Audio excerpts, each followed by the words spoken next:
Meet the Aston Martin DB10. It arrived in a whirlwind of excitement this morning at the official naming ceremony of the new James Bond film, christened Spectre. The DB10 will be Daniel Craig's wheels in Bond's 24th big screen outing, due next year, continuing 007 affiliation with Aston that helped make the DB5 so iconic.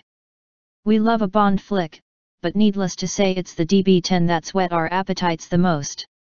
It's described by Aston Martin as a model developed specifically for the film and built in-house by the brand's design and engineering teams, and will be limited to a production run 10 cars, 3 of which have so far been built.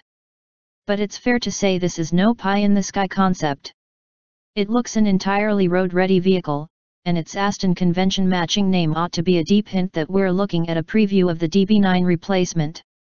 Aston itself says the DB10 gives a glimpse to the future design direction for the next generation of Aston Martins. But an Aston insider tells us it more accurately points towards what we can expect from the next V8 Vantage.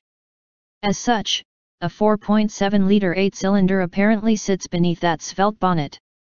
The DB10's panels are crafted from carbon fiber, as it's the quickest material to work with. Technical information and gadget details were spared from Spectre director Sam Mendes's unveil, perhaps unsurprisingly. So for now we can only pass comment on how the DB10 looks.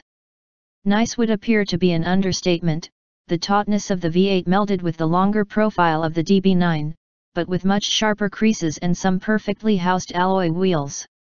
While very recognizably an Aston, there are also inescapable shades of Jaguar F-Type, particularly in side profile and around the DB10 hindquarters. Given the affiliation designer Ian Callum has with both companies, that ought not to be a surprise. And given the F-Type is a stonker, it's certainly not a bad parallel to draw.